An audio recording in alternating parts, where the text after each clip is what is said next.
Merry early Christmas, guys! We're really excited to we're not I keep saying that we're excited. We're not excited to. You can say we're excited. What are we excited about? We're excited about Christmas. We're excited our podcast is doing so well, but we're gonna be taking a short break here during Christmas to spend time with our family and friends and recuperate after the last semester that we've had. Yeah, because we just started this and we didn't realize how much work it's going to be, and we also love Christmas, and so we want to spend it with our friends and families because we love them too. So expect us back in a couple of weeks, and we'll be shoveling out just as much crap as we usually do. So yeah, Merry Christmas, Happy New Year. Stay safe. And now enjoy Media for the Intellectually Impoverished.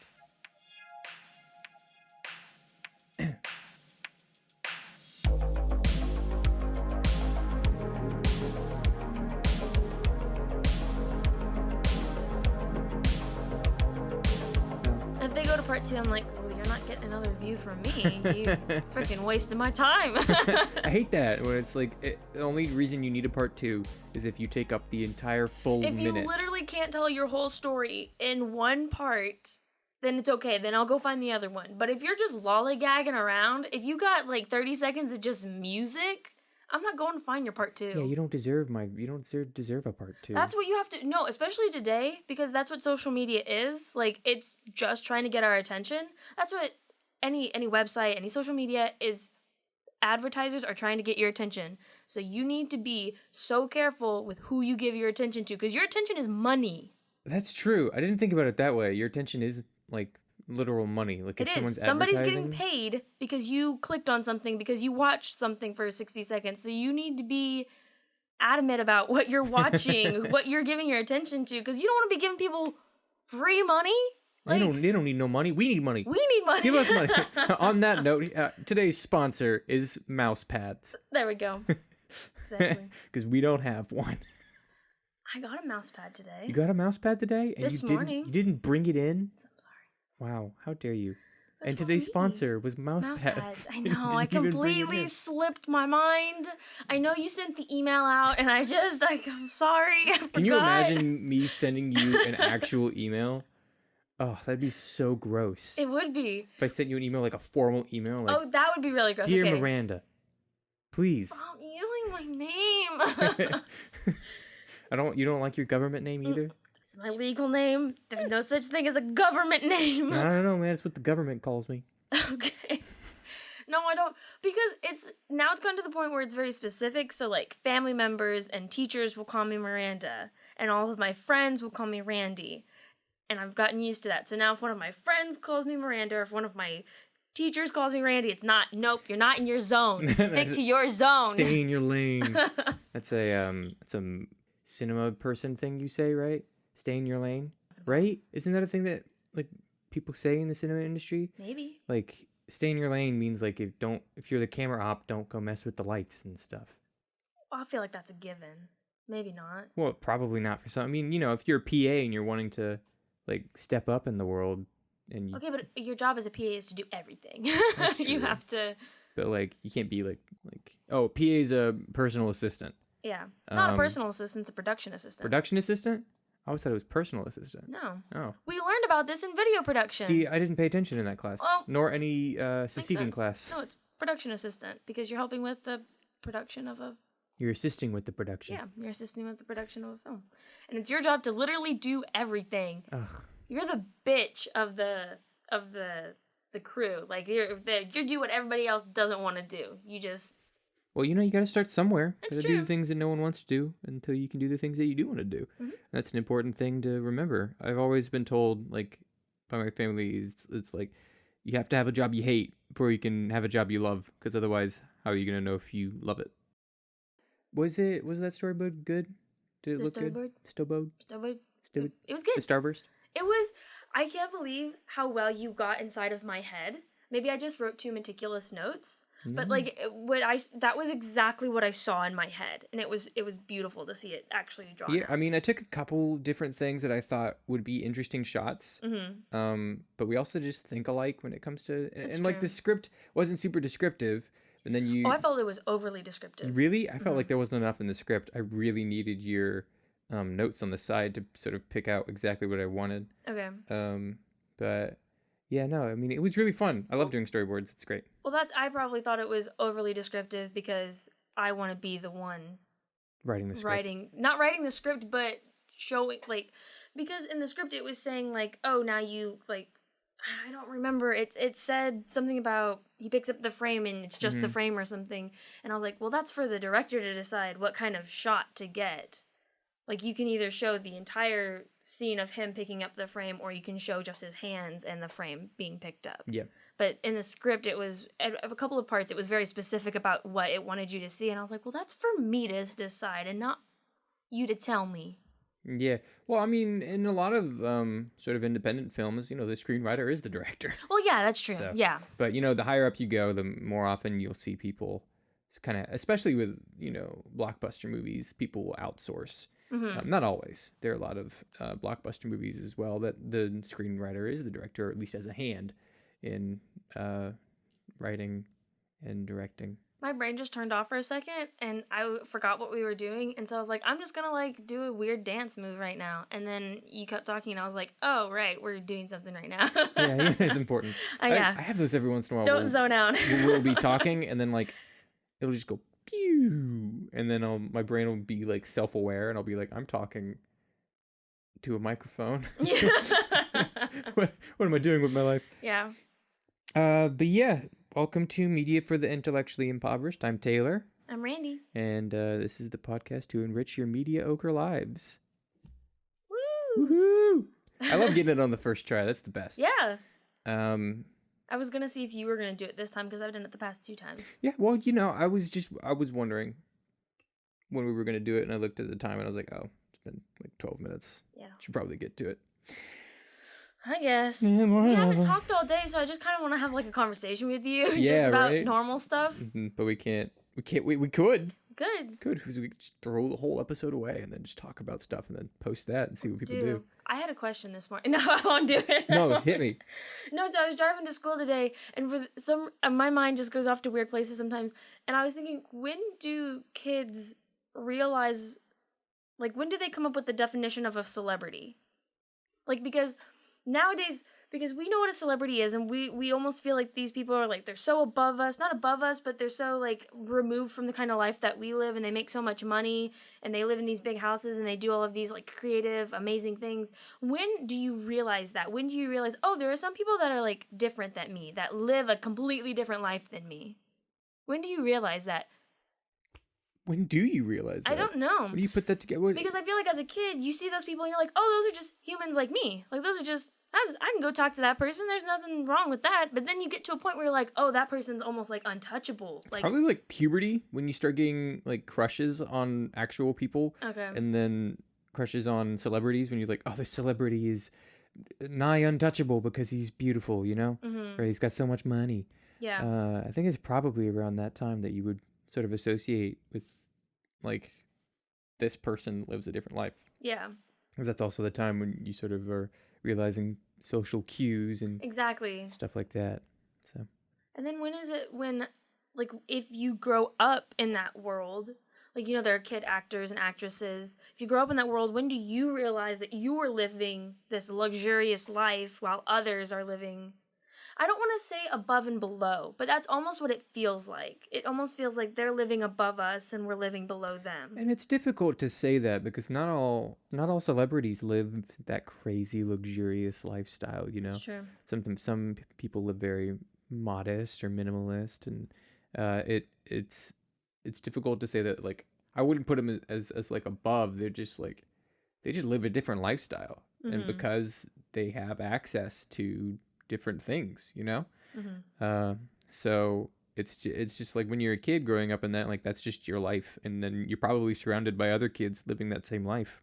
Exactly. So when do you realize, I mean, because one thing that I was thinking about was school. Like, they don't do school like we do. They don't go in a big classroom with a bunch of other kids and sit for 8 hours a day and learn all these different subjects. It's a terrible education system, by the way.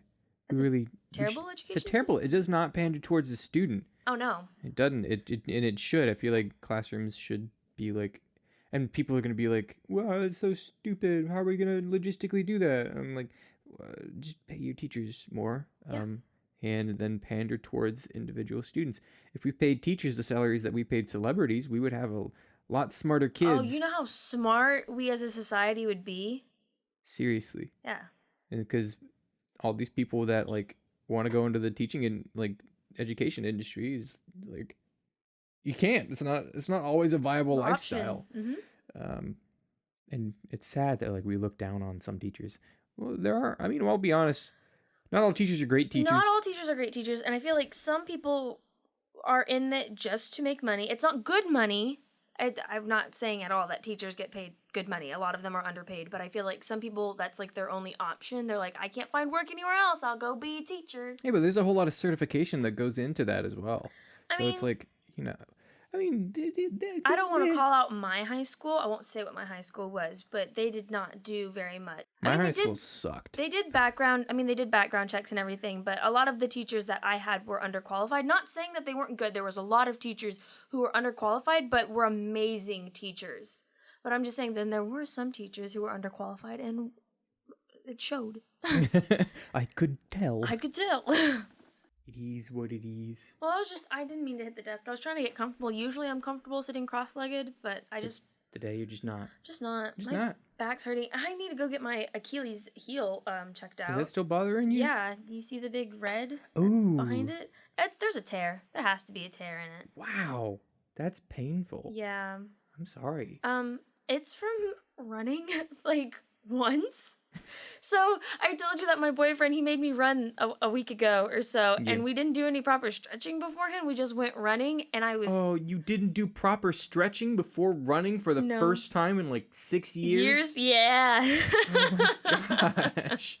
And then the next day my Achilles hurt, and I was like, oh, it's nothing. And then I walked on it, and it got worse, to one day I just couldn't walk. It hurt way too much to put any pressure on it. And I was looking up, and I was like, what is this? Achilles tendonitis, I think is what it's called. And what is it causes? Running without properly stretching first. Well, if you learn nothing else from today's podcast, it is that you should properly stretch before you run. Exactly. Please do. I'm in a lot of pain. It sucks. It sucks so bad. I'm really surprised that you can still walk on it, though. Because I thought that if you tore your Achilles tendon, like, that's it. You can't move your foot anymore. I think tearing it a little bit versus completely severing it is different. If you sever your Achilles, that's it. There's nothing to hold your feet up. Yeah, you can't walk. Like, you can't. There's no muscle to. That's the muscle that contracts and. Well, it's not the muscle. It's the ligament. The ligament. Sorry. That contracts the heel up and down. So you can't. I mean, you could. You just have a loosey goosey foot. Yeah, you just have a floppy foot. So if you wanted to find a way to do that, I mean, you could, but it'd be really difficult. Yeah, well, today we're talking about character design and character development in movies and video games. Finally, after 20 minutes of just talking. Yeah. But yeah, we're talking about character design and development. Who started last week? Was it you? I've started the past 2 times. Wow. Then I'll start. It's your turn. I'll go. I've got a whole lot prepared. Good, I don't. Oh, yeah, good. I've got nothing. I've got nothing. Well, you're talking. I'm going to do a little bit of research. It's like you're getting ready for the presentation, like while the person before you is up. Going, yep. I'll use their slide template. I'm excited about this because, you know, it's more art-based for, you know, character design itself is art-based. And so I love character design. There's a lot that goes into it. But I also love it when it's implemented correctly. Because you can just have character design that's just like, ooh, it looks cool, but it doesn't fit, you know? But yeah, it's really effective if it's implemented correctly. If it's just like a cool design just because it's a cool design, then it doesn't necessarily fit the story or fit the themes of the world, it doesn't work. And it while it may be a cool design, I don't feel like it's as impactful as the ones that do. So the first thing I want to talk about is The Last of Us 1. I know I talked about The Last of Us 2 in our cinematography episode, but you repeating games over there. I am. I've only played so many. I can only talk about so many. Yeah, I haven't played them all. I haven't, you know. But this one, the reason I bring it up again, I guess, is because, you know, it's won multiple Game of the Year awards. Like, it's got a whole bunch of leaves to it. So a leaf being an award, I don't know if that's common knowledge. So when you see a movie that's done like an independent movie that's done the rounds of film festivals, right? If you win an award, you get what's called a leaf, right? And then it'll say like best editing goes to whatever from Sundance 2020, and it'll say stuff like that around it inside the little leafy thing, and so that just lets people know that, hey, this won an award. And so The Last of Us has won, I think, 3 or 4 Game of the Year awards. Really? Yeah, it's one. That's impressive. It's really good. It's and it really deserves it. It also won a whole bunch of like best cinematography, best character voice acting.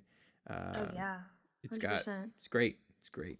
But the reason I want to talk about it is design wise. I'll talk about design, character design, and some character development as well, because it does have both, and it does both really well, which is why it wins so many awards. Design wise, I want to talk about the enemies, the main enemies of it. So let me give you a brief synopsis of the game itself. So 20 years after the outbreak of a fungus that turns humans into zombie-like creatures, a smuggler named Joel is given the job of getting a seemingly immune girl that is seemingly immune from this fungal virus, to a group of people attempting to cure the fungal virus. But as things go awry, they are forced to travel across America together.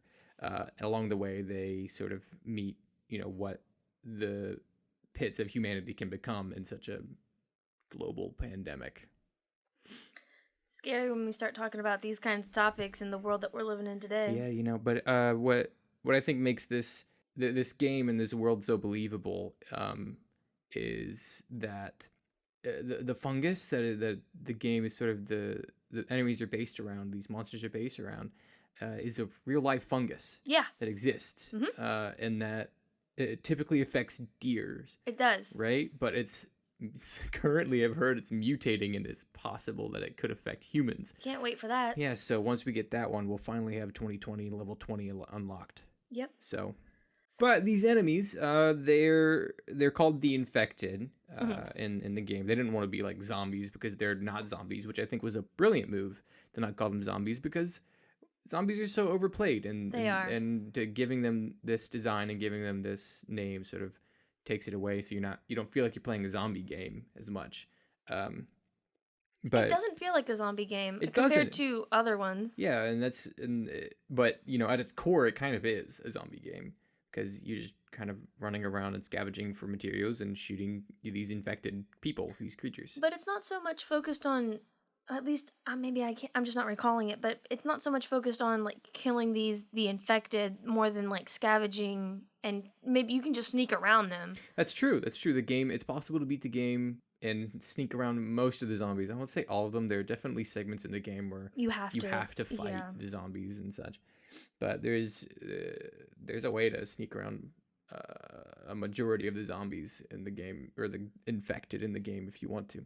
So the main reason I bring up the infected is because of like the detail and thought they put into designing these creatures. So in the first game, there's 3 or 4 different kind of creatures. I couldn't tell you all of them, but the main ones is like how it works is, depending on when you were infected with this fungus virus, the longer you were infected with it, the more the fungus would grow and the more dangerous you'd become. So it'd start out, say it infects you, and so what happens is you breathe in these spores. The spores get into your head, and then they affect your brain, and then this fungus grows and starts controlling your body. And so the first things you'll notice is that infected that have just become infected have like white glossed over eyes, and they have like blood vessels and veins sort of burst, and a little bit of maybe like rotting skin and flesh. Mm-hmm.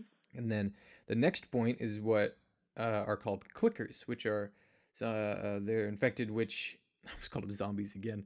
They're infected, which the fungus has grown to such an extent out of their brain that it has cracked open their skull, split it open, and created this like chitinous. Is that how you say that? Chitinous? I don't know. It's basically this sort of armor, right? This head armor that it's just this hard plate on the head, so where their eyes and forehead would be. I have some photos here. I've never heard. I'll show them to you afterwards. Before, but okay. Yeah, it's like, crab's got chitin on it. That's right. Hey Siri, what is the shell of a crab made out of? Yeah, I was right. Chitin. Okay. CHITIN. Noun. a fibrous substance consisting of polysaccharides and forming the major consistent in the constituent in the exoskeleton of arthropods and the cell walls of fungi. Nice. Okay. I'm so smart. You are smart. I can't believe that I remembered that word. I have never heard that word before in my life, so that's gonna be the word of the day. Chitin. Chitin. There you go. Please read the definition again. No, but this chitin has broken the skull open to the point where they can no longer see. They don't have a nose, they don't have eyes, and they don't have a forehead. And they're called clickers because they, rather than see, use echolocation. So they'll click their tongue or something along those lines and use echolocation to feel the vibrations, I guess, in their heckin' chitin four faces. And then they'll find you using that method. So those have higher senses of hearing than just the regular sort of runner type of infected. And then the final sort of stage of the infected is like a juggernaut kind of thing. I don't remember what they call it, but basically this entire being is covered in this sort of chitin, and the skin is sort of grown out around it. And as the body bloats and this fungus sort of grows, it creates these fungal pods, which that he can throw off. So it's this big old thick armored guy with all these fungal pods along his body that he picks off and then throws at you, which contains spores. And so the spores will, breathe them in, and then you're infected, and then you die. But the design of these it's so realistic. They did this study, and they looked at different types of fungi, and they created these characters in a way that is believable to the world, and something that is artistically just brilliant in its design. Bloater. It's called a bloater. He's called a bloater. The big guy is called a bloater. I knew it was something. Yeah, I knew it was something too. There's one after that, or there's one before that that's called the Shambler. I do remember that, but that might be from the second game. That one's from the second game. So in the second game, they introduce a Shambler and a Stalker, okay. Which those two characters, the Shambler basically is a walking fungal pod that will explode like fungus spores around you. Spores, yeah. And then the Stalker is one that hides and only attacks you, they'll corner you, and then they'll attack you from both sides. So, but in the first game, you really only have the runner, the bloater, and then the clicker. But yeah, no, I've always loved the design of these characters just because of the intricacy that it took. And I have a book of concept art for The Last of Us 2 that I recently bought, and looking at it and seeing what they thought for the amount of thought they put forward and the pre-production of this towards just designing these characters is it's crazy. And it's it's something that I want to do, is just get that amount of thought back there. I think that when it comes to designing creatures like this, if you base it in something real world, it becomes, I think, much more interesting. Yeah, it has more of an appeal, because it's rooted in real life. It's not something that was just created. When we were talking about the fungus actually exists and it actually does this, it makes you not feel more connected, but it's just more interesting. You're like, oh, this could actually happen. Yeah, it could happen. And so it's that sort of level of thought that goes into it that makes me oh my goodness. Yeah. Next thing I want to talk about with The Last of Us is character development. Okay. So, because that's the two things. I don't know why we decided to pair these together, because they're similar but not related.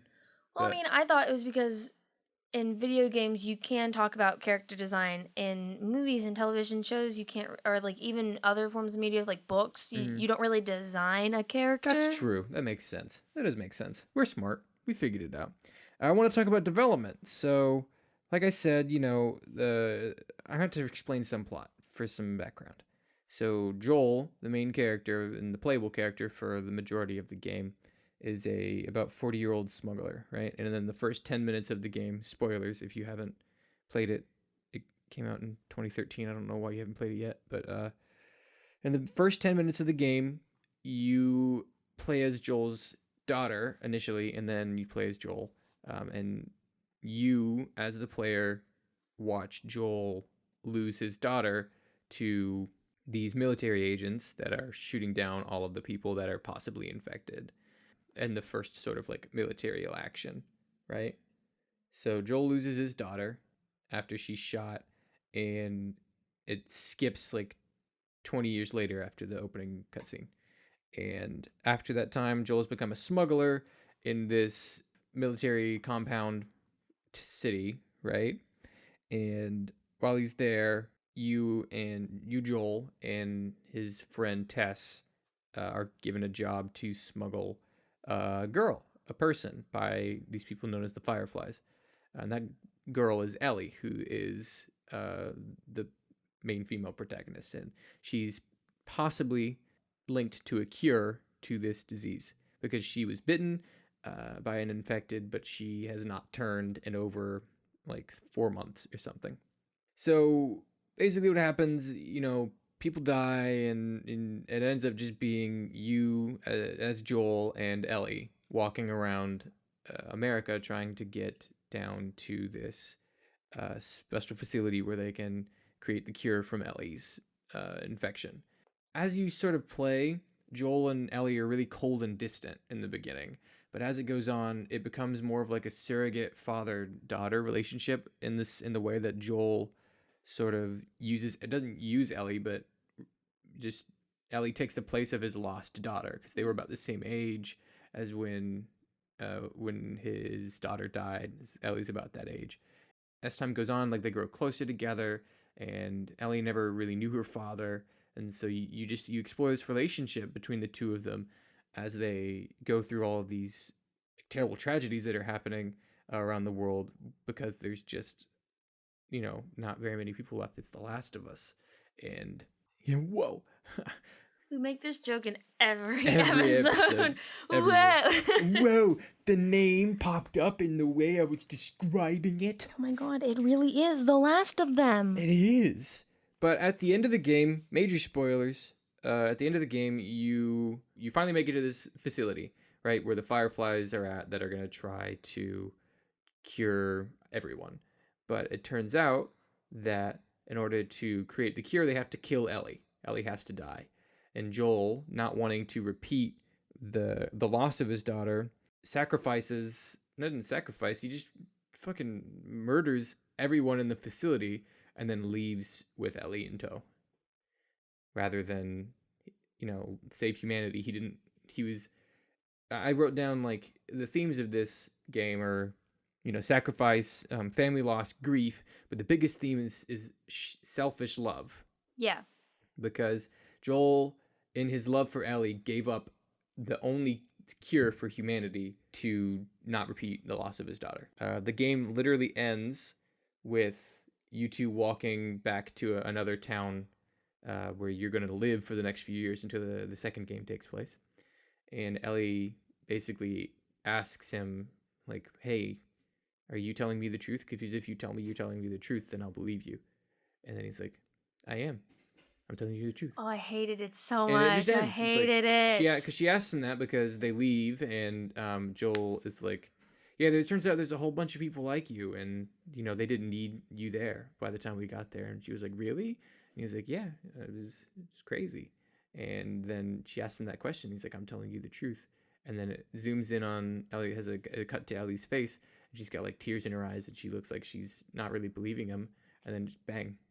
Because that was the one thing that she wanted to do, was be able to save everyone. She wanted to be that person. She was so selfless, and he was so selfish. Yeah, and that dichotomy is what creates the main tension in the back half, because if Ellie had had the decision to save them, then she probably would have given her life. She would have. And I think that there is what I think is the big push for Joel was not the fact that Ellie had to die, but the fact that they didn't tell him, they didn't prep him, they didn't give him a chance. They just sent her into surgery while Joel was like unconscious or something.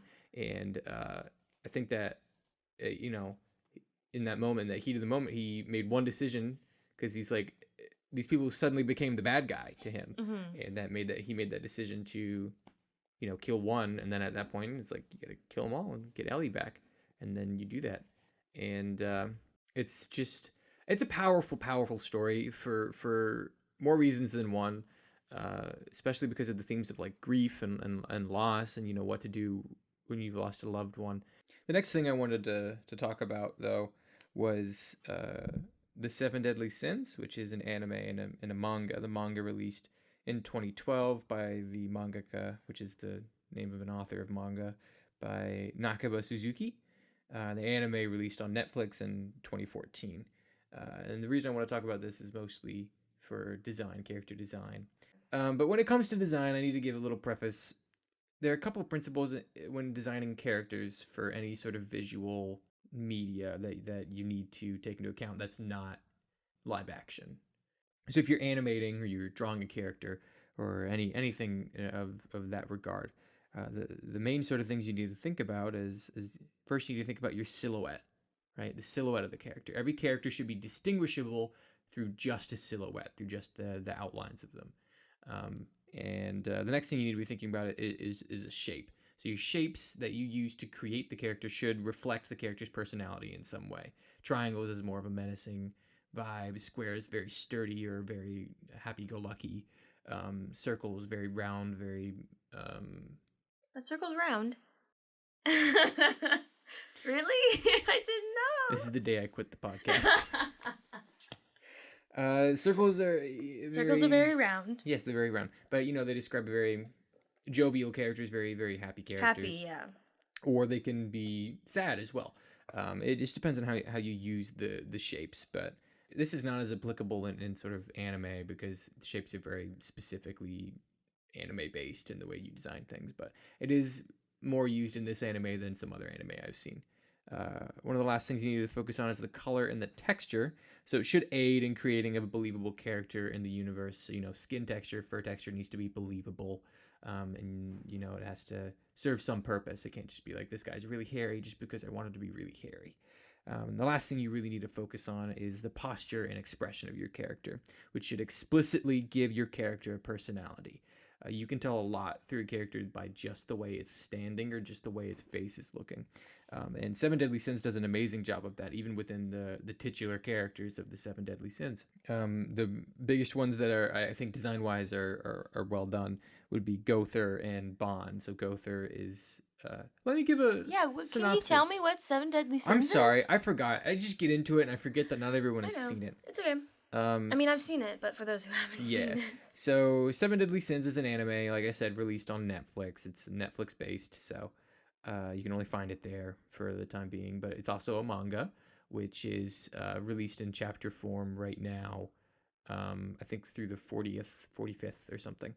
But so the story is in a fantastical version of Old Britain. A group of 7 criminals, aptly dubbed the Seven Deadly Sins, must fight for their kingdom and their loved ones against demons attempting to take over all of the kingdoms in Britannia, Old Britain. So the titular characters, the Seven Deadly Sins, each of them has a mark of one of the 7 deadly sins. What is it? Gluttony, sloth, pride, wrath, greed, envy, pride. You said pride twice. Greed, envy... Lust? Is lust? Lust. That was the one you missed. That was the one I missed. And so, each of these characters reflect that in some way, but not in the way you would expect, for the most part. So I think that that's really good, because it's just really cool. I think it's cool. It's just cool. It's just a good design. But the characters design-wise, like physical, the way they look, that tell the most about their characters would be Gother, the goat sin of lust, and Bon, the fox sin of greed.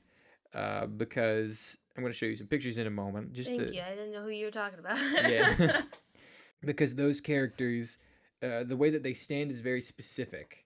So Bon, his character he's the fox sin of greed. And so the way they created him was very foxish features. He's got a lot of sharp angles, a lot of triangles, and he stands in a way that is very lackadaisical. Like, he doesn't seem to care about anything or anyone but himself, And then Gother, the goat sin, who's a non-binary character. Can't really ever tell. He's very homogenized, right? Is that the right word? Homogenized? Androgynous. Androgynous. That's what I was looking for. Very androgynously created on purpose. And the way that... Well, they call him a he in the show, so I'm just going to refer to him as he. So the way that he stands is very flamboyant. So he'll often stand with like leaning to one side, with the anime peace sign in front of the eyes, or he'll always have one hand out and ready to do something, but the rest of his body will be rigid because the thing about him is that he doesn't really have emotions, right? Because he's not quite human, and so it's the way that they designed him and the way that he moves around is very rigid and unrealistic and almost uncanny valley, but it fits his character very well. So here's some photos of them that I can just show you. Oh, I do remember this character. Yeah, so you can see with Bond, like the way that he stands like off to one side, and his face is very carefree, almost angry. And then the one above Bond, I put Gother, who stands just like he in the picture on the right. I think he's literally standing straight up with only one arm out at like a 45-degree angle, and that's how he prepares for battle. Is he puts one arm out and then uses his powers with his hands. Yeah, and then the last character I want to bring up is my number one favorite character in the entire world. His name is Escanor. He's the Sin of Pride. You don't meet him until the third season, but like the way they have their season set up is weird because there's like one season that's a real season, and then the second season is just like 4 episodes of filler, and then the next season is the real second season. So you meet him about halfway through the second season. He's the Sin of Pride, and the way he works is he's uber powerful. He's just super duper super powerful, and his character design and the way that they do that is very very blocky, right? So even when standing straight, the top half of his body, when he's sort of in his powered up form, is a triangle, is like a Dorito, downwards Dorito shape, and that's to symbolize just this power. Like he's really heckin' beefy, right? And then when he stands and you look at him from the side, they always block him at sort of this triangular trapezoid shape. So his silhouette is recognizable from the side simply from like the way that he's shaped, right? And so it gives this sense of just like dominance in the way that he stands, and his expression is always plain, right? He never really looks angry or upset at anything because he only ever thinks about himself because he's prideful and he thinks he's the best person alive. And so I think that they did a really good job of recreating that in the anime from the manga. So another thing I kind of want to talk about is with Escanor is the way that his power works, right? So as the sun rises, he becomes more powerful until noon, when he is the most powerful person on the entire planet. And then the sun sets and he becomes less powerful until nighttime, when he's just a little twink. Twink. He's just a tiny little twig. You can knock him over with a gust of wind. But the reason they do that is to have a powerful character, or a quote overpowered character in any show, and make it interesting. Power has to have a balance. Yeah. Right? So you can't just have someone be completely overpowered all the time, because then what's the point of watching it, you know? So in the show, his sort of development, right, is when he's during the daytime, he can't really control it. It's a curse, right? So he's cursed with this power that makes him super powerful during the day, and then like a weakling at night. And so during the day, he's prideful. Like he just talks prideful and thinks in a very prideful way. But as the show progresses, he realizes this isn't the way to be treating everybody all the time, especially because he has a love interest that he is attempting to engage with romantically. And so during those moments, he has quiet little moments where he's just like, there's a moment in the fourth season, I believe, when he goes up to the door of the person that he is romantically interested in after she's lost someone important to her. And he knocks on the door and he says, he's talking to himself, right? He's like, he says something along the lines of, it should comfort you to know that even though he's gone, I'm still here. And then he has this moment of like, no, I can't say that. He literally says no. And then he like stops and thinks about it, and he tries to come up with a better thing to say, but he can't figure it out. And that sort of development is drastically different than when we meet him in the beginning of the third season, or the middle of the third season. So I love this sort of character archetype, I guess. Mm-hmm. When he has to physically like figure out a way to engage with this person. I don't know. It's difficult for me to describe, you know? I really love his character development specifically in the show, and it's not met its completion. The next season comes out in January. I'm so excited. So excited. But as I was saying, like this power has to have a balance to it. So we can't have a character that's just super powerful all the time. Even in the anime One Punch Man. That's what I was giving you a look for. In the anime One Punch Man, the titular character One Punch Man, Saitama, kills all of his enemies with one punch. He defeats them all with one punch. But the balance now to tell me how that not. The balance to that is that he is always bored with every fight, and he's continually searching for something that'll give him that like feeling of contentment after a battle, right? And so that's the balance towards that, is that while he's super powerful, he doesn't feel happy. It's not necessarily a physical balance to it, but it is an emotional balance to that. He wants to find someone that's worthy of fighting him, or that he feels like confident enough. No, he feels... He's matched. Yeah, he's matched. He feels matched. Somebody he's matched with. Somebody who's the same level as him. Yeah, but he can't do that. He can't find anyone like that. And that therein lies sort of the comedy of the show. And I also really enjoy that show, but I haven't seen there's a second season out somewhere, but I haven't seen it yet. But yeah, those are really the big things with me. But it's always fun to talk about character design in anime and in video games, because it always, you know, that's sort of my art. I just like designing characters that I think would look cool in my brain, and then never actually physically design them because I'm not so great at art right now. But you should just do it anyways. I should do it anyways, but I'm always afraid of doing it in a way that is lackluster. It won't live up to what I see. What you see, yeah. Yeah, and I think that's just like with every artist. You know, you have an artistic eye. Yeah, right. And 100%. So you want to be able to create art that looks like this. And one style of art that I really admire is Monet. I really love Monet's impressionistic pieces, which is really weird because I also really love anime and that artistic style. Artistic style. I'm always afraid of getting down these designs onto paper, because then once I create them, and I know you can always go back and change things and whatever, but I feel like once I create them, they're like, that's it. Like now I have to have this person go with it. Yeah. And I can't. I mean, I could go back and change it, but it's always difficult for me to do that, especially like if I'm doing that and showing people and then getting critiques on something that's just been in my brain that I see perfectly, but I don't feel like I have the practical skills to show it.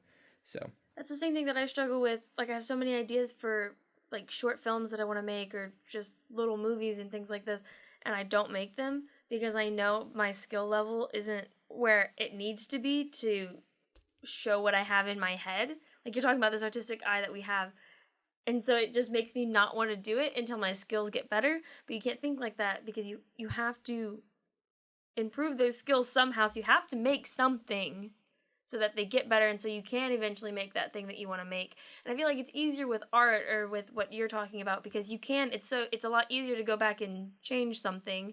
When it comes to making a film, it's not like you can make it, I guess you could, but it's not like you could make it and then like 5 years later you're like, oh, this was awful, and then remake it, you know? Yeah. Like, I don't know. It makes sense. You know, I also think that there's no point in judging a piece in process, right? So if I'm in the middle of it and I'm like, oh, this sucks, I have recently been sort of teaching myself how to finish the piece anyway, because even though I might be embarrassed by it, or I might not think it looks great, it is practice. And as an artist, in any art form, you gotta practice for practice's sake. Yeah, you have to, Yeah, because it's not, you know, deliberate practice. Yeah, it's deliberate practice. And practice isn't optional. if you want to be good at your craft. Practice is essential if you want to be good at your craft. They always say you're, what is it? You're million hours, right? Is it million hours or 1,000 hours? Million hours. No, million hours is impossible. 1,000 hours. Is it? I feel like 1,000 hours is a lot easier because 1,000 hours is just a couple months. I think it's a million hours. I don't think we don't live for a million hours. I'm almost positive that a million hours is just a couple years.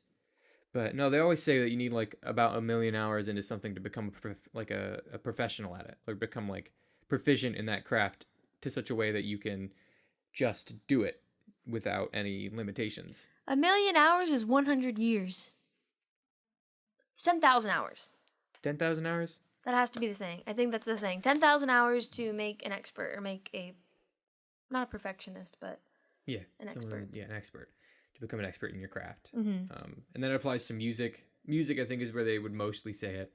It applies to every form of media, any sort of creative media. 10,000 hours. Randy has it pulled up on the Google, on the Googs. I knew it wasn't a million. That just sounds wrong. I don't know. I feel like a million hours sounds cooler, though. Like, I'd put in a million hours on something. You live in 100 years? Some people. From the moment you were born to you turn 100, you have been practicing? No, you know what? I started when I was 16, and I'll live until I'm 116.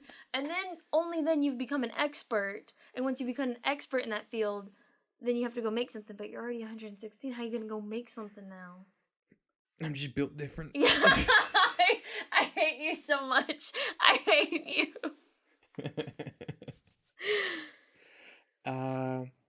Yeah, but putting in 10,000 hours into something is no simple task. No, it's not. So, and that's why you practice, and even as we just talk right now, like this is our practice. It is, honestly, we're practicing podcasting. When we started this, it was so much worse than what you guys are hearing now. Oh, no, but you've already heard the worst part. Yeah, and you're only going to hear us get better as we go on. I mean, exactly. Every time, every once in a while, we're going to stumble and suck it up real big. But, takes 416 days to become an expert in something. Yeah, almost 417. Almost 417 days. So if you spend every hour of every day working on your craft, you can do it in a little over a year. Yeah, I was thinking that. A little over a year. And when you put it like that, it doesn't sound so daunting. Mm-hmm. But when you actually have to sit down and do it, and you actually have to, because it's not like practice doesn't make perfect. Perfect practice makes perfect. Perfect, yeah. So, it's managing your time well and all that good stuff. But, eventually you'll be able to create the things that you see in your brain effectively, mm-hmm. and communicate those ideas effectively. So, and that's what we're all working towards.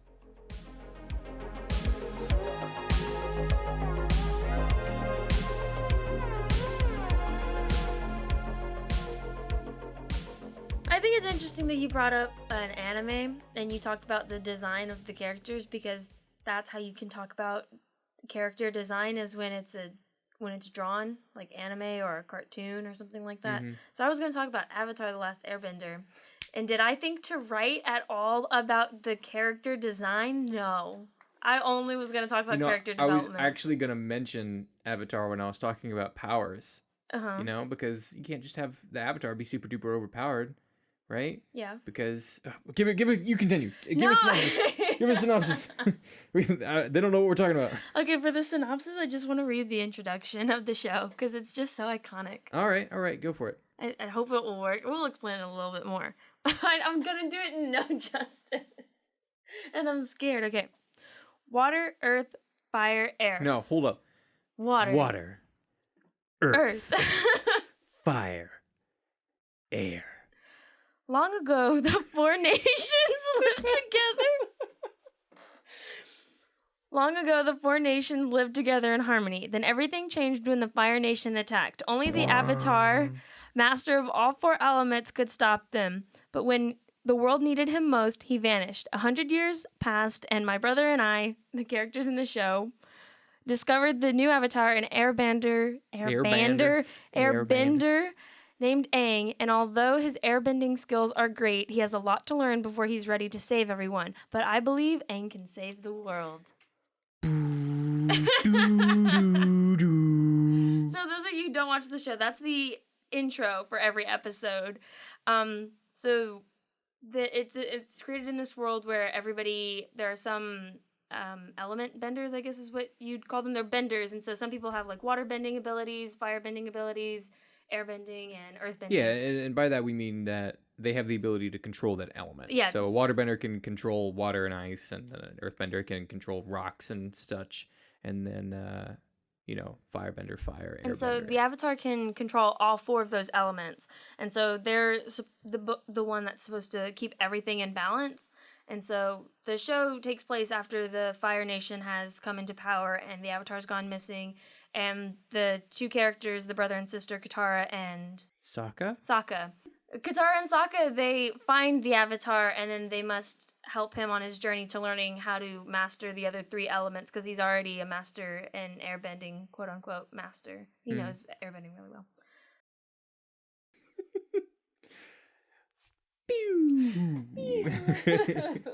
I mean, I could talk about design for it on a little bit while you gather your thoughts. I mean, I do. The only thing that I can think about for design, because I didn't really look into that. When you said that each character has to be distinguished by their shadow, that's 100%. Those characters are easily distinguished by their shadow. But now that I think about any cartoon character, they're all very distinguished by their shadow. And that's a big part of designing characters is silhouettes and being able to find a way to effectively create a character that you can look at with no features. Yeah. Just black outline. And you can tell exactly who that character is. And the reason for that is you want your character to be memorable, right? And so you if you can design a silhouette that gets someone to be instantly like, oh, that's Aang, or oh, that's Sokka, then you've done your job correctly because those characters that are stuck in our brain. So now every time we see something that resembles that character, we'll be like, oh, that's that character. So it's just so strange because I've never thought of it like that, and you can't do that for any other like movie or TV show because we're humans and all humans kind of look alike. Yeah, So you can't distinguish someone. Maybe really specific people you could. Like Willem Dafoe. Maybe. Got so many bones in his face. His face is so bony. I think for a few actors you could do it, but it's definitely different with animated characters. Yeah. But the main thing I wanted to talk about, do you want to talk about the character design? I was going to talk about... It's not necessarily just character design, but design in general in that show is phenomenal.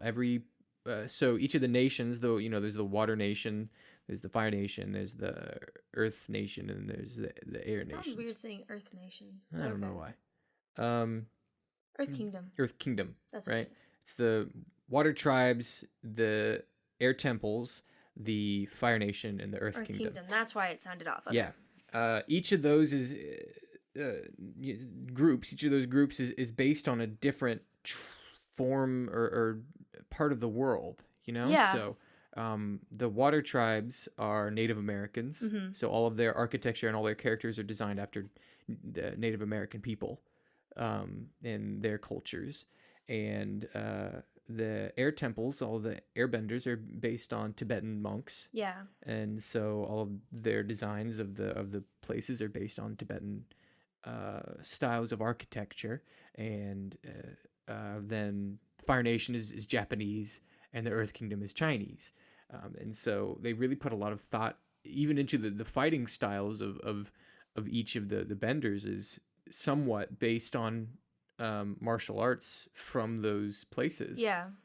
And so the depth, again, the depth and the pre-planning that went into all of that. And see, and this is something that I was going to say, and I didn't want to cut you off, but it seems when it comes to good character design and development, or just design of a show in general, it really has to do a lot with the pre-planning. And I think we've talked about this before in a previous episode about if you want to make something good, you really have to plan for it beforehand and do a lot in the pre-production stage to make it really well. And that's something else that I'll talk about in the other show that I want to discuss.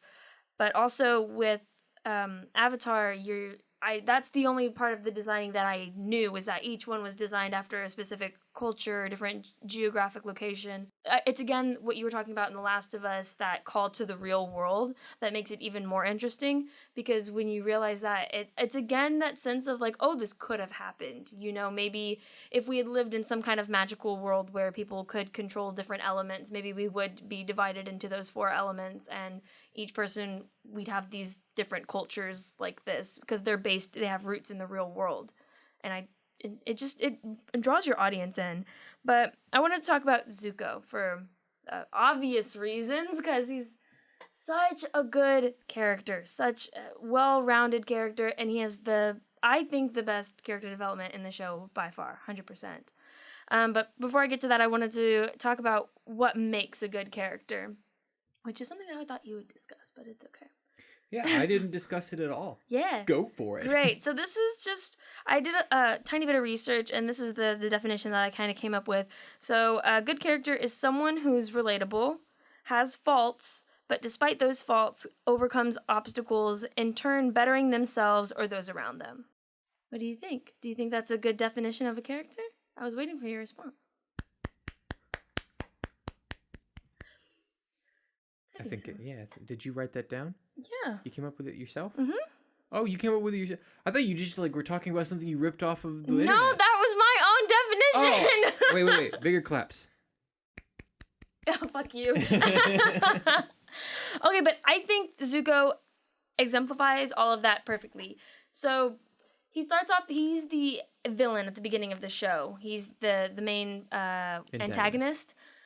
He's hunting down the Avatar, obviously because the Fire Nation doesn't want the Avatar to get very powerful, because it will destroy them and bring them down.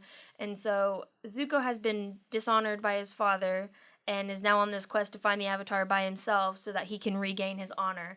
And so that's like his motivation, that's his main driving force, but that's also his fault, is that he's doing it to gain his honor back. It's not something that he's doing like for himself per se, or because he's truly a monster, which is something that you learn as you keep watching this show. You see these compassionate sides to him when it comes to like his mother, or when it comes to Uncle Iroh, and when it comes to Aang as well, because at one point the Fire Nation does, Aang is the Avatar. At one point the Fire Nation does capture him, but then Zuko himself dresses in a disguise and rescues him, because he wants to be the person to find the Avatar. And so you can see how he's misguided. He's not a monster. He's not this big villain that he's made out to be at the very beginning of the show. And you slowly see through the episodes and through the seasons him become more and more compassionate and realize that he is misguided and he's doing this for the wrong reasons. And you see this internal struggle between what he thinks is like supposed to be good, because he's the prince of the Fire Nation. He's gonna hopefully be the heir to the kingdom. So he's gonna be the heir to the Fire Nation, to the kingdom. I keep losing it. I just had it. I'm really sorry. You're good. So he's the heir to the kingdom, and his main struggle is that as the heir to the kingdom, he wants to do what's best for the Fire Nation, or what the Fire Nation says. Right, that's what I'm trying to say. Right? Yeah. But at the same time, like, he is a compassionate person, and he's got these two conflicting mentors in life. He's got his father as a mentor, who is this ruthless, rule with an iron fist kind of emperor of the Fire Nation. And then he's got his Uncle Iroh, who is this very soft-spoken, very learned, very wise old man who teaches him the ways of balance and how the world must have balance and things of that nature. And so this main internal struggle within him is, do I please my father, or do I please my uncle? And so those two decisions, or that decision is what drives, I think, the majority of the second season of the show. I was gonna try and hit it from a more of a moral standpoint, where he's conflicted in what actually is good. So because he's the Prince of the Fire Nation, he's been raised in this, like, oh, we're the best, we're the leaders, and so we must do whatever it takes to keep us in power. And then you have, like, his mother, who's also very compassionate, we see in later seasons. And like you were saying, his Uncle Iroh, who's very compassionate, is like, no, this isn't the way to live. We need to be nice to one another, and have this balance. And so he's also conflicted in what actually from a moral standpoint, what the right thing to do is. And that was what I was trying to get at. And you got at it, and you got it Finally. good. Finally. Yeah, no, I mean, that show is so great. It is what I would consider a prime example of, some people are going to hate me for saying this, but it's a prime example of American anime. Okay. Right? It is a cartoon, but it takes a lot from the anime style of these, of not pandering to just small children. And it being more action and shonen based. Shonen is a style of anime that is more told for young boys to teenager boys, which is very action based. It's very fight based, and not a whole lot of like, romance, or not a whole lot of. But there is romance in it. That's my main. I was waiting the whole show to see if they were gonna end up together. Yeah. I needed to know. Yeah, I just needed to. But that's my thing, is because I'm a hopeless romantic. I did enjoy the fighting though, and the animation in it is really well. I don't usually notice that kind of stuff, but for Avatar, it was incredible. It's phenomenal because they took reference from real life martial artists. Mm-hmm. They recorded them, and then they would go in and they would animate their fighting style into specific characters. And so like I said, the stuff that you see, even in you see a couple times throughout the show, these scrolls of different styles of bending, and those scrolls are actual minus from the only things I would say that probably aren't are the water bending and the air bending, which aren't physical sort of styles of it where they're controlling something solid, It's more free flowing. Yeah, more free flowing. And so those are more in the styles of I would say, like dances or things of that nature. Well, I mean, you could say that for fire as well. I mean, the only thing that's really solid is earth bending. Everything else is kind of like dancing. No, but fire bending is more aggressive. Oh, and the way that they use it in that aggressive format is they use a lot of more fighting style martial arts. Okay, I get what you're saying. It's not. It is because it's aggressive. There is more of a action to it. It's more of a. So they're punching. Punching, yeah. Right? Because the fire comes from their hands, feet, and sometimes their mouth or whatever. But they do physically throw a punch out, and out of which comes the fire. And the same thing with the earthbenders. They're planting themselves and then kicking and punching the earth itself so that it will do its bidding. And then air bending, you're sort of flowing with it and moving it, so that's more of a dancey style. And then water bending is the same thing, where it's very much flowing with your hands and such. But yeah, great show. 100% would recommend. What I really like when it comes to character development, and something that I feel like a lot of shows and movies might get it wrong, is that character development takes time. And so it's not something that magically happens from one episode to the next. It happens over multiple episodes, happens over multiple seasons. And sometimes I feel like when you're watching a movie, character development can feel a bit rushed. Not all the time, obviously, but there is more of a time constraint on changing somebody. But also with a movie, you can mess with time and you can jump forward like 5 years and things like that. But it's much easier to see when you're talking about television shows that are divided into episodes and into seasons. And something else that I wanted to touch on, why Zuko is such a great character, is also because he's very relatable. He's, while I was doing research, he's what's called a gray character, so he's not completely like evil and he's not completely good. He's like right in the middle. He's a gray character who has both of these inside of him. And that's really relatable because we as human beings also have both of these sides in us. So sometimes we do things for the wrong reasons, or we do things with good intentions, but we end up doing the wrong thing. And that's what Zuko does. He's so misguided through this entire show. And when he finally comes to terms with what I've been doing is wrong, it's something that we can all like resonate with, because I'm sure all of us have had those experiences where we thought we were doing the right thing, and then suddenly we're like, oh no, I was completely wrong about this. Anyways. But no, I really like Avatar. I want to watch it again. I've only watched the whole... Can you tell that I've only ever watched it once? Really? Yeah. I've watched it 3 or 4 times. So maybe I should be talking about it and not you. Maybe. Oh no! It was a joke. It was a joke, Randaloni. Now I'm just gonna cry. What is it? This is my last day on the podcast. This is my last day on the podcast. Guys, this is the last day for the podcast because you already gave up and now I'm giving up. We're done. This is it. We went out doing what we loved. The next... Making each other cry. Making each other cry.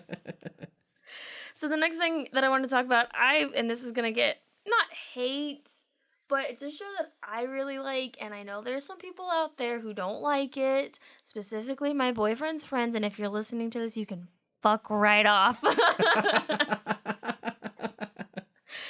I want to talk about The Big Bang Theory.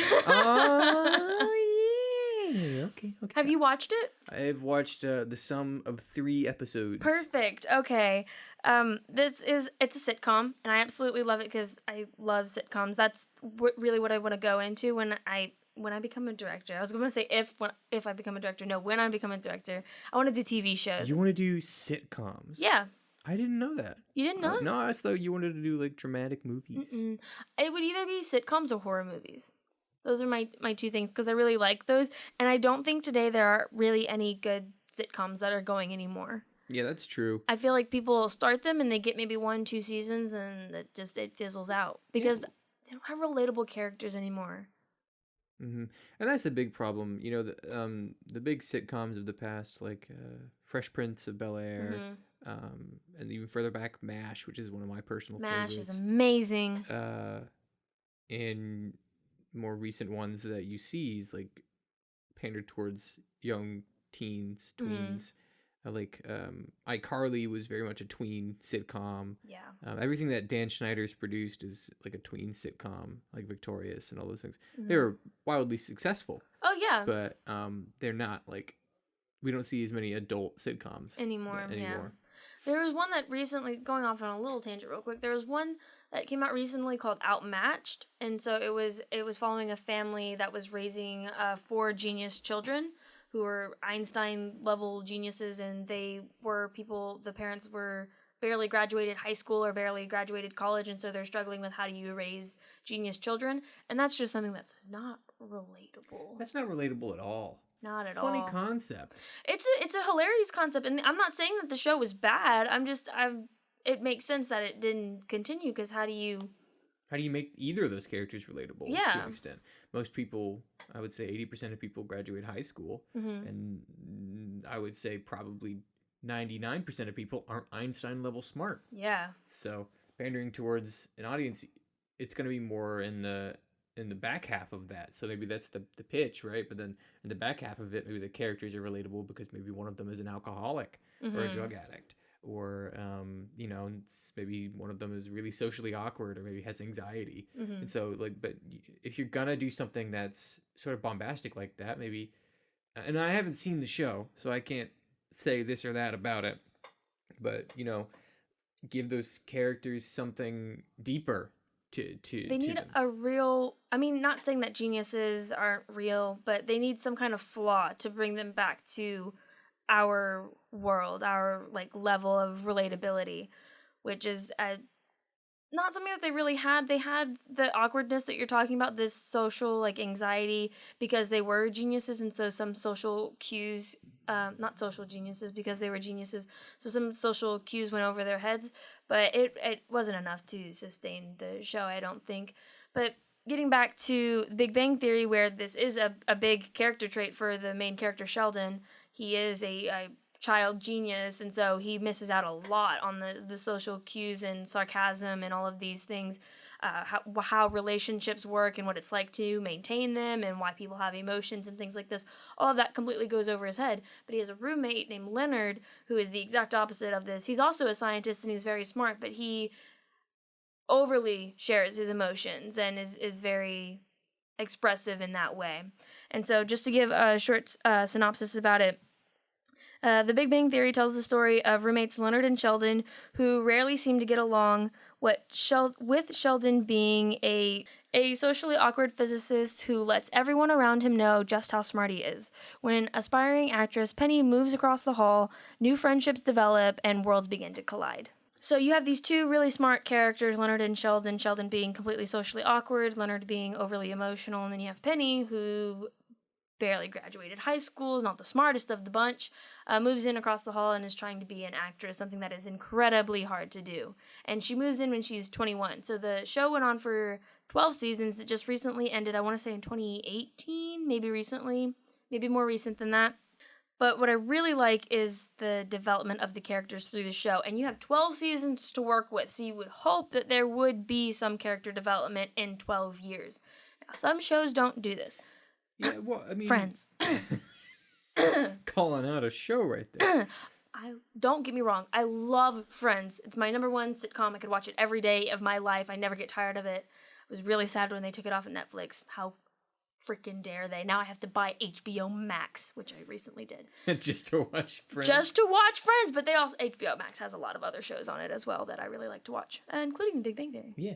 Well, what I was going to say is, to some extent, there is a necessity for foil characters. A foil character being a character that is the same, right? Mm-hmm. That doesn't change throughout the entirety of a story. Is that a foil? I believe that's what a foil character is. Hey Siri, what's a foil character? Here's an answer from wikipedia.org in fiction. A foil is a character who can... Oh, no, wait. No, a foil is a character who's the opposite. Never mind. What's a character that stays the same? I think it's just a static character, isn't it? Yeah, it's a static character. Didn't just look up which one was which between static and foil and all of that good stuff. Static character is a character that remains the same during the entirety of a show or a story. So there is some sort of necessity to store, not a necessity, but there is definitely room for a static character in a show, but maybe not one for 12 seasons. Yeah, and so that's the thing, and you were talking about this when you were talking about video games, a lot of and I've mentioned it before, the pre-planning that goes into it. So a lot of shows, especially television shows, you don't know if you're going to get another season or not. Sometimes when the first season comes out, it's hit or miss if you're going to get a second season. Sometimes they're great hits and automatically second season. Sometimes you wait a long time and maybe you'll get a second season, and it's really exciting when you do. But so when it comes to television, I feel like a lot of people don't plan ahead. They have the first season, or they have this concept down of what they want to do, and you're not guaranteed a second season, so you don't think much past that. You don't think, how far do I want to take these characters? But when you have a show, when it comes to like the Avatar, all of that was planned. That had, I mean, I can't speak for a fact. I can't say, because I didn't look it up, if that had all been pre-planned, but it had to have been. I'm just saying just how well all of the characters were well-rounded and developed. That had to be completely planned. And even when they didn't get another season, they had a spin-off show, and they kept doing comics or graphic novels, that's what it is, to continue the storyline. And so that's what happens, because you're not guaranteed another season. Sometimes it'll stop in the middle of your story, and so you either, audiences just don't get the answers to what happens to these characters, or people do, they find a different medium to tell these stories through. Or sometimes people will get greedy with the amount of seasons that they're getting, and then just start spitting off nonsense that are completely off of what the characters had originally intended to be. And there are some shows like that. Can't think of them off the top of my head, but I know that I've gotten annoyed at many shows for completely changing character arcs like halfway through the show. Mm-hmm. I want to say like Supernatural or something. I couldn't tell you. Yeah, I never watched it. I want to say that. They've gone way off base. They just finished their 15th season. Can you tell I love TV? TV shows are where it's at. They just finished their 15th season. That show has gotten so convoluted. They've battled God. They've battled the devil. They killed the devil. They killed God. And so what do you do after that? Seriously, what do you do? Like the rule in improv, like you never want God to come into a scene, because if you have God in the scene, then there's nothing that you tops can't top it. Yeah. And so we watched the final episode, and I won't spoil it, but it did not live up. And my dad loves the show, and we were talking about it, and I said it's not going to live up to what you want. He says, I'm sure they could. I'm sure if they really planned it, they could have a nice climactic ending, a nice a satisfaction ending. But no, it didn't, of course, because they brought God into it and they killed God off. And so what can you do after that? Getting back to Big Bang Theory. Sorry we went off on a way long tangent there. I just love television shows. If anybody ever wants to talk about television shows with me, please do. I will talk about them till the day's done. This is your opportunity to email us at mftipodcast@gmail.com. MFTII podcast. So that's MFT II, 2 I's, podcast@gmail.com. Email us your favorite television show and we'll make fun of it. Why email us? That's so... We have an Instagram and we have a Twitter where you can... It's the same... We have the same handle on every single social media. Mm-hmm. That we have, which is just Twitter and Instagram. And then, I guess if you count Gmail as social media. Please, I love talking about TV shows. And if you love The Big Bang Theory, please talk to me. I have too many people in my life who do not like it, and it pisses me off. I feel like you're saying that to me, but I haven't seen it, so I don't have an opinion this way or that way. I'm not going to call out their names. I'll call out their names. But if they're listening, you know who you are. You know who you are. And I'm not going to say I hate you. Well, that's just mean, but I just don't like you. The Plain White Tea said it best. Hate is a strong word, but I really, really, really don't like you. Yeah. Okay, character development in The Big Bang Theory, 12 seasons. Obviously, the main three characters are Leonard, Sheldon, and Penny. Through that, we find their other friends, Howard, Raj, Amy, Bernadette, Stuart. They all come into play later. But the main characters that I want to talk about who have the biggest character development throughout the show. The biggest bang. The first I'm going to talk about is Howard. He is a friend of Leonard and Sheldon. At the start of the show, he's a very raunchy, creepy playboy. He thinks he's a playboy even though he's just an MIT engineer. He thinks he's really smooth, but he comes off just really, really creepy, and he lives with his mom. So he starts off as this, and so I am only recently watching it from start to finish. I had always seen episodes in between. So the episodes that I seen were in later seasons, 10, 11, 12. And he's a nice person. He's well-rounded. He's really calmed down and settled down. He's married to Bernadette and has 2 children. And then you watch the beginning, and he's a completely different person. He's he's just this raunchy, pervert, creepy person. And as you watch it, you see him meet Bernadette, and he slowly but surely becomes less creepy, less playboy, and he settles down. He's still living with his mom, and he finally, after so many seasons, moves out of his mom's house and moves in with Bernadette, who then becomes like his mom, though, because she's always doing the cleaning and the cooking and all of this for him. And he's also, what's the word? He not abuses women, but he has a womanizer. Kind of, but he just thinks that women should be in the kitchen, Misogynist? I guess, misogynist. It's never fully said, though, but he never does anything to be like, oh, I will go cook. He's just like, can you make me a sandwich, And so she goes and she cooks and she cleans. Some people live that life, and more power to them if that's the life that you want to live and you live it. And everyone's consenting. Yes, everyone's agreeing to this roles. Lifestyle. Mm-hmm. Not just saying, I'm all about feminism, but it's nice to have someone make you a sandwich every once in a while. I want to be that person, though. You want to be the sandwich maker? I want to be a housewife. Are you kidding me? Cool, I'll be a house husband. If I can marry someone that's making bukus of dollars, I will cook, I will clean, and I will take care of those kids. I will 100%. That's all I want to do, though. So I need to find someone who's rich. Yeah. And it's nice to think about as an arts person, hey, let me find someone that's a smarts person. Mm-hmm. That was dumb. And I still laughed at it. But you see Howard change from this playboy to he settles down, he becomes a lot more mature, he gets married, he has children, he overcomes his fear of becoming a father because his father left when he was really young.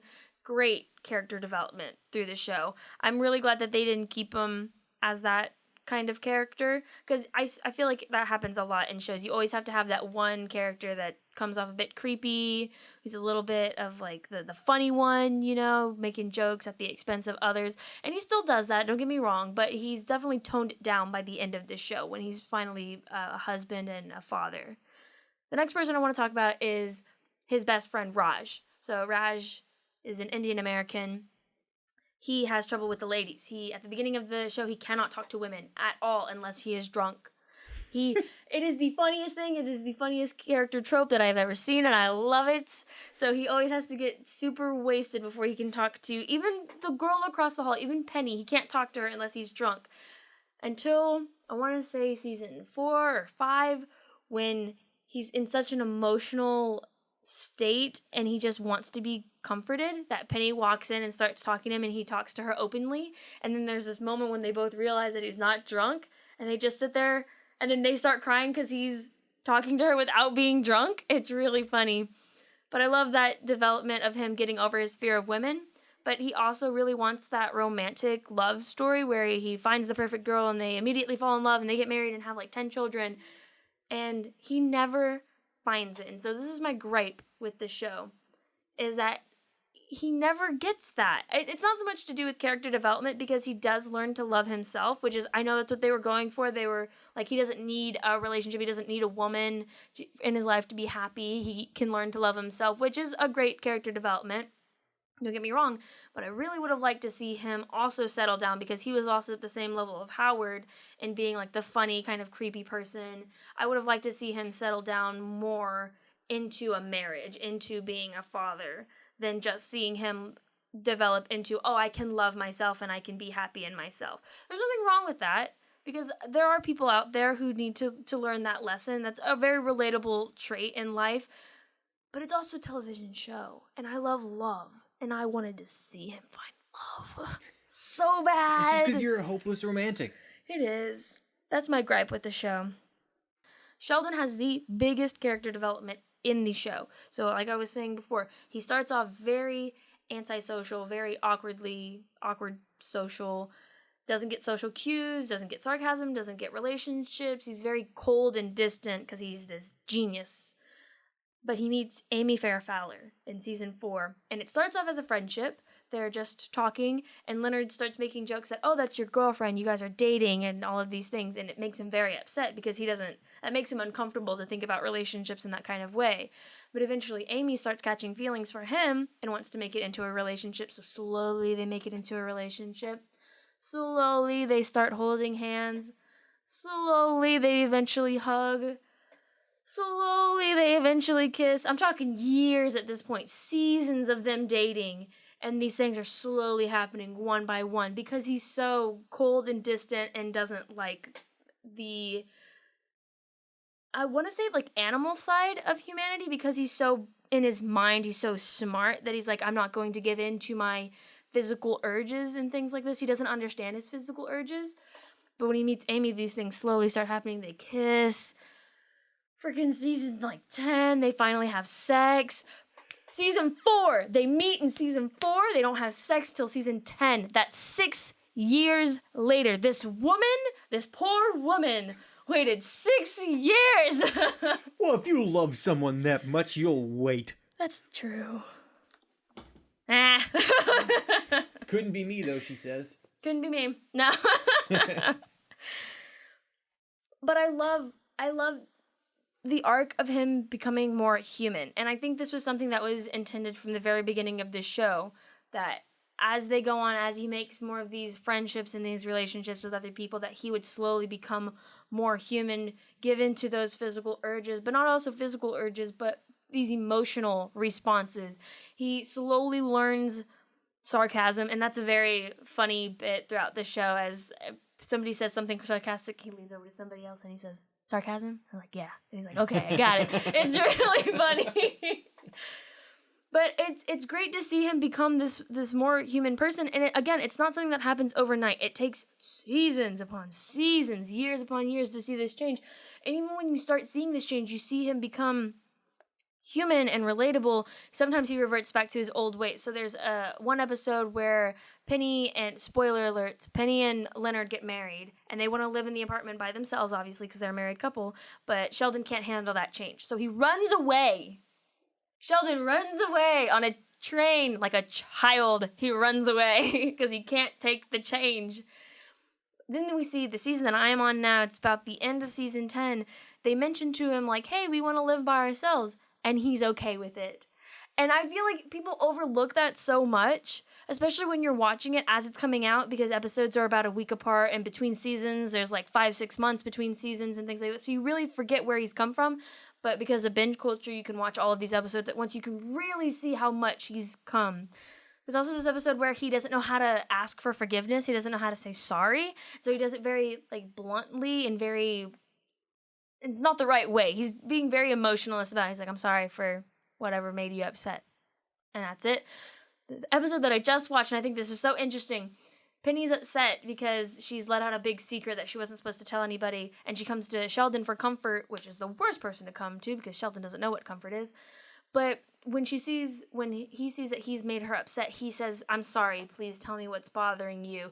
And again, that's something that would be overlooked by anybody, but it's such a big thing that he's come this far to like genuinely being sorry for who he is, because he doesn't fully understand like human emotions and things. It's beautiful. The show ends with him proposing to Amy Farrah Fowler. They get married, and very big spoiler alerts for the last episode, he wins a Nobel Prize.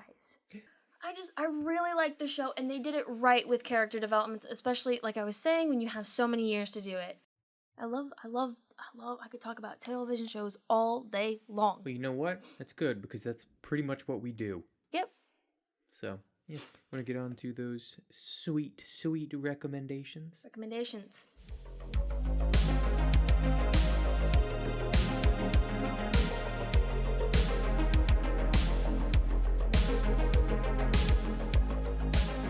Going first? You go first. You were just talking. I'm gonna actually recommend Avatar. Yeah. I know we talked about it. It's really good. I think it's not just for kids. I know it feels like it, and it's like marketed as kind of like a kids show, like you were saying, but it has these deeper elements in it that you older audiences can appreciate, and these bigger character developments that older audiences can appreciate. The animation of it, again, is incredible. Just everything about it. The music in it is also, we didn't touch on that, but that's beautiful as well. It's overall good show. Only 3 seasons, about, I want to say 20 to 24 episodes per season. Yeah, there's only about like 70 episodes total. You could get through it. It's great. Yeah. Don't watch the movie.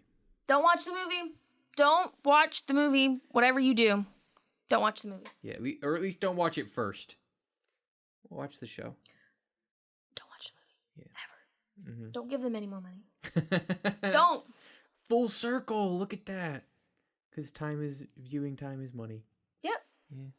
Mine, my recommendation is Life is Strange, which is, it's not really design-wise. It's more development-wise, character-wise. It's a story of this girl who has the power to rewind time, she finds out, as she's reunited with an old childhood friend, and just their story of like why they fell apart as friends and how they're back together now, and you know what to do right now, and because you find out that the girl with the time powers is causing this temporal anomaly that's going to hit you in like 7 days. And so the more that you try and save your friends by rewinding time, you know, the worse that problem will become. So it's a really interesting story. Beautiful, beautiful game. So much fun. It's very narrative driven. It's not super actiony. So if that's your thing, maybe give up that thing for one game and play this game anyway. Yes, do it. I love that game as well. That's another game that I've played. See, I've played some games. I haven't finished it yet, but I have researched it a bit. So okay. Yeah, that's about it for today. Thanks for joining us on this on this intellectual journey. Okay, bye.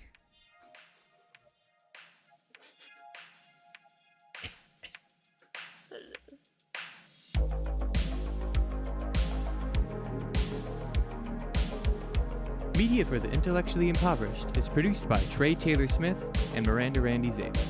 Follow us on Instagram or Twitter at MFTII Podcast, or email us at mftiipodcast@gmail.com.